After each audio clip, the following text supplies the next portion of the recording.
Assalamu alaikum. Today we are going to discuss LLC creation. Basically हमें किसी भी business को यूएसए में रजिस्टर्ड करवाने के लिए एलएलसी की ज़रूरत पड़ती है और हम एलएलसी को किस तरीके से रजिस्टर्ड करते हैं आज के लेक्चर में इंशाल्लाह हम इसको देखेंगे कि हम इसके ऊपर किस तरीके से काम कर सकते हैं। एलएलसी क्रिएट करने के डिफरेंट वेबसाइट्स भी हैं जिसके थ्रू आप काम करवा सकते हैं, लेकिन ज़रूरी नहीं है कि आपको किसी न किसी वेबसाइट या किसी के थ्रू काम करवाना है। आप जो है वो खुद भी एलएलसी को क्रिएट कर सकते हैं। Basically it's not a rocket science. So I am going to discuss how you can create LLC creation. Basically LLC create करने के लिए you have to select a business name. आपका एक business name आपको select करना होता है। Optional भी रखने पड़ते हैं। मोस्टली आपको 4 to 5 बिजनेस नेम जो है वो सेलेक्ट करने पड़ते हैं। पहले हम डॉक्यूमेंट को देख लेते हैं। जो मैंने डॉक्यूमेंट क्रिएट किया है इसको हम देख लेते हैं। देन हम नेक्स्ट जो है वो देखेंगे कौन सी वेबसाइट्स पर जाकर हम इजीली खुद से काम कर सकते हैं। फिजिकल एड्रेस कहाँ से लेंगे, ईआईएन नंबर कहाँ से मिलेगा, ऑर्गेनाइजेशन ऑफ आर्टिकल कहाँ से मिलेगा, और बैंक कौन से क्रिएट करते हैं, बैंक कौन से क्रिएट आप इजीली करवा सकते हैं। हम इस चीज़ को यहाँ पर डिस्कस करेंगे। सो LLC basically stands for limited liability company, जो आप यूएसए में रजिस्टर्ड करवाते हैं। और LTD जो है वो यूरोप के लिए होती है, यूके के लिए होती है। आप वहाँ पर अगर काम करना चाहते हैं वहाँ पर LTD रजिस्टर करवा सकते हैं। जस्ट हम यहाँ पे LLC क्रिएशन को डिस्कस करेंगे कि LLC को हम किस तरीके से क्रिएट कर सकते हैं। और यहाँ पर choose a business name, basically जो मैंने पहले भी डिस्कस किया कि आपको एक बिजनेस नेम जो है वो सेलेक्ट करना होता है। आपने ऑप्शनल भी रखने हैं। फॉर एग्जांपल 3 to 4 या मैक्सिमम 5 नेम जो है वो आपने सेलेक्ट कर लेने, और उसमें से जो भी आपकी वेबसाइट जो है रिकमेंड करेगी आप उसको आगे ऑन कर सकते हैं। File article of organisation, basically इसके अंदर आपका LLC name, address, name and address of your registered agent, the purpose of your LLC और duration of the LLC, management structure। Mostly आप ईयरली एनुअल जो है वही ड्यूरेशन वाली LLC जो है वो क्रिएट करवाते हैं। इसके अंदर मैनेजमेंट स्ट्रक्चर होता है जिसमें मेंबर मैनेज और मैनेजर मैनेज। मतलब फॉर एग्जांपल आपने कोई भी बिजनेस रजिस्टर्ड करवाया है तो आपको वहां पर क्या करना होगा कि रजिस्टर्ड करवाने होंगे मेंबर्स एंड मैनेजर्स। तो वहाँ पे आप बता सकते हैं कि भाई ये हमारा मैनेजर है, ये हमारे मेंबर्स हैं। तो वो भी आप वहाँ पे डिक्लेयर करवा सकते हैं, और उसके बाद आप जो है वो उसके ऊपर सिग्नेचर्स जो भी उसके क्रेडेंशियल्स हैं उसको आपने कंप्लीट कर। नेक्स्ट है हमारे पास ऑपरेटिंग एग्रीमेंट। आप एक एग्रीमेंट क्रिएट करते हैं जिसमें आपके एग्रीमेंट में ये होता है कि आपका ये बिजनेस आप ई-कॉमर्स के अंदर चलाना चाह रहे हैं, या आप किसी इंडस्ट्री के साथ चलाना चाह रहे हैं, या आप कोई भी शोज वगैरह के लिए चलाना चाह रहे हैं। तो ये आपकी LLC के ऊपर डिपेंड करता है। उसके बाद है obtain an EIN number, employ identification number. तो ये you will need to obtain an EIN from IRS internal revenue service. तो ये मैं आगे चल के डिस्कस करूंगा कि हम किस तरीके से EIN जो है वो क्रिएट कर सकते हैं। This unique identifier is use for tax purpose, आपके टैक्स पर्पस के लिए यूज कर सकते हैं हम।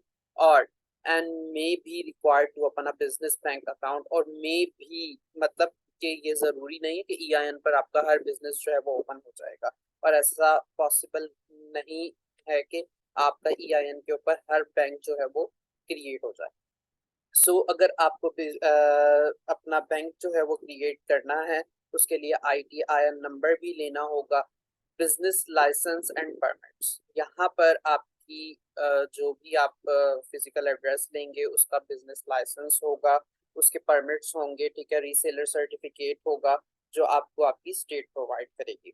पब्लिशिंग रिक्वायरमेंट इफ एप्लीकेबल, ये चीज ई-कॉमर्स के अंदर इस चीज को इतना नोटेबल नहीं है। ये some states require you to publish a notice, मतलब आपने पब्लिश करवाना है कि मैं यहाँ पे बिजनेस करना चाह रहा हूँ। जैसे हम न्यूज़पेपर पर शो करवाते हैं कि भाई मैं बाप बाप जो है वो शो करवाता है कि किसी बेटे को अगर आग कर दिया जाए तो उसको पब्लिश करवा दिया जाता है। तो यहाँ पर आपने पब्लिश क्या करवाना है कि आपने सिंपल पब्लिश करवाना है कि भाई मैं ये मेरा बिजनेस है, मैं ई कॉमर्स के बिजनेस में काम करना चाहता हूँ, और उसके ऊपर आपने जो है वो पब्लिशिंग करवा देनी है। Annual reports and taxes, most important part कि आपकी एनुअल रिपोर्ट्स एंड टैक्सेस, अगर तो आप एजेंट के थ्रू काम कर रहे हैं वेल एंड गुड, अगर आप खुद कर रहे हैं तो आपको इस चीज का चेक एंड बैलेंस रखना होगा।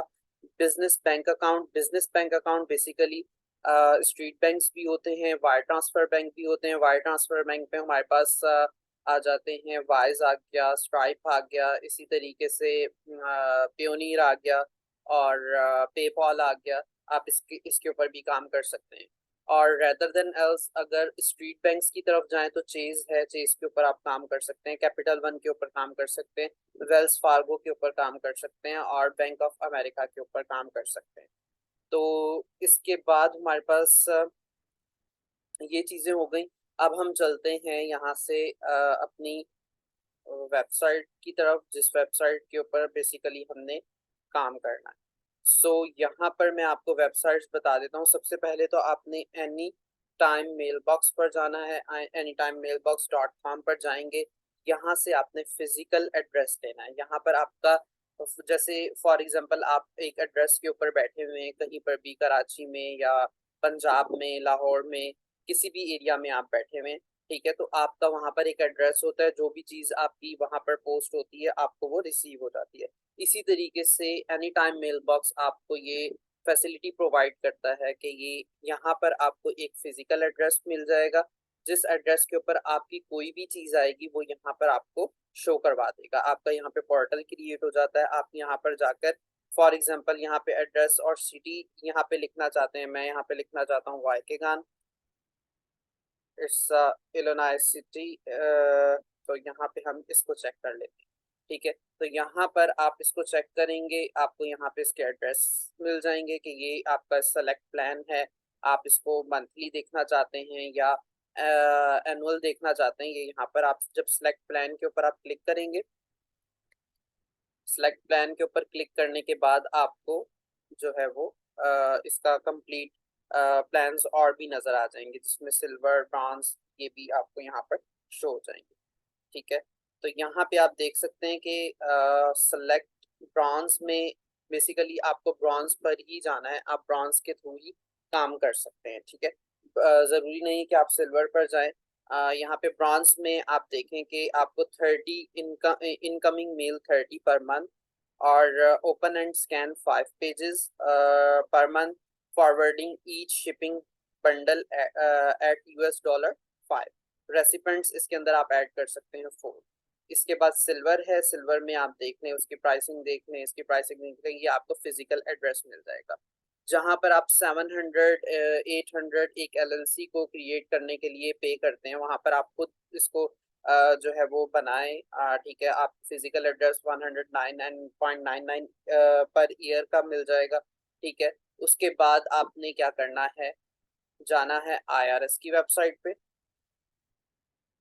IRS की वेबसाइट पर जाने के बाद यहाँ से आपने अपना EIN number, organisation of article, और आपका ITIN नंबर, आपका जितना भी टैक्सेस का इशू है आप इसके ऊपर जाएंगे, और यहाँ पे इंटरनल रेवेन्यू सर्विस, आप यहाँ पर हर चीज खुद से जो है वो देख सकते हैं।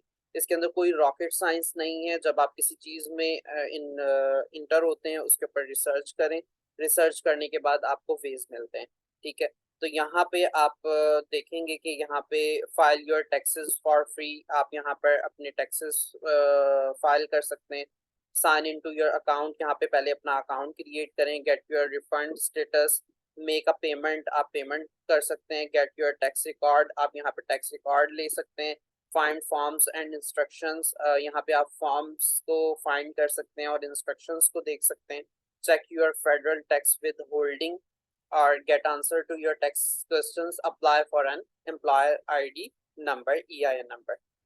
यहाँ पर जब आप EIN नंबर के लिए अप्लाई करेंगे आपको ऑर्गेनाइजेशन ऑफ आर्टिकल भी मिलेगा, और जिस स्टेट में फॉर एग्जांपल आपने काम करना है उस स्टेट का आपने रीसेलर सर्टिफिकेट भी एजेंट के थ्रू अगर लेना है तो एजेंट के थ्रू ले लें, उसकी ऑलमोस्ट वो फ्री होता है, उसके कोई चार्जेस नहीं होते। रीसेलर सर्टिफिकेट के ऑलमोस्ट हर स्टेट में कुछ स्टेट ऐसी हैं जिसके अंदर चार्जेस होते हैं, जैसे फ्लोरिडा है, फ्लोरिडा में चार्जेस हैं। इलिनॉय के अंदर कोई चार्जेस नहीं होते रीसेलर सर्टिफिकेट के। टेक्सास में चार्जेस होते हैं, न्यूयॉर्क में होते हैं, कुछ स्टेट्स ऐसी हैं जिसमें होते हैं, और मोस्ट ऑफ द देम उसमें आपका रीसेलर सर्टिफिकेट का जो टैक्स है वो नहीं होता, मतलब आपको उसको चार्ज नहीं करना पड़ता। यहाँ पे आप इसको और डेप्थ में भी देखना चाहें तो आप इसके ऊपर सर्च कर सकते हैं। इस वेबसाइट में आपकी कंप्लीट एलएलसी क्रिएशन इस वेबसाइट से होती है, और यहाँ पर आप किसी एजेंट को भी हायर कर सकते हैं, आप खुद से भी काम कर सकते हैं। ये आपके ऊपर डिपेंड करता है कि आप किस तरीके से काम कर सकते हैं। यहाँ पे आपने ईआईएन नंबर, बेसिकली आप यहाँ से अप्लाई करोगे ईआईएन नंबर के लिए, तो इस चीज को आप खुद से रिसर्च करें और एलएलसी क्रिएट करें। एलएलसी क्रिएट करना कोई रॉकेट साइंस नहीं है, आप इजीली एलएलसी जो है वो क्रिएट कर सकते हैं। अगर आपको मेरी वीडियो अच्छी लगी हो तो लाइक, सब्सक्राइब और शेयर करें, और कमेंट करके ज़रूर बताएं कि आपको ये वीडियो कैसी लगी। और इंशाल्लाह मैं अपने इसी प्लेलिस्ट में अमेज़ॉन के रिलेटेड और अमेज़ॉन केडीपी के रिलेटेड जो है वो चीज़ें अपग्रेड करता रहूँगा। और तब तक के लिए अल्लाह हाफिज़। इंशाल्लाह मिलते हैं नेक्स्ट वीडियो।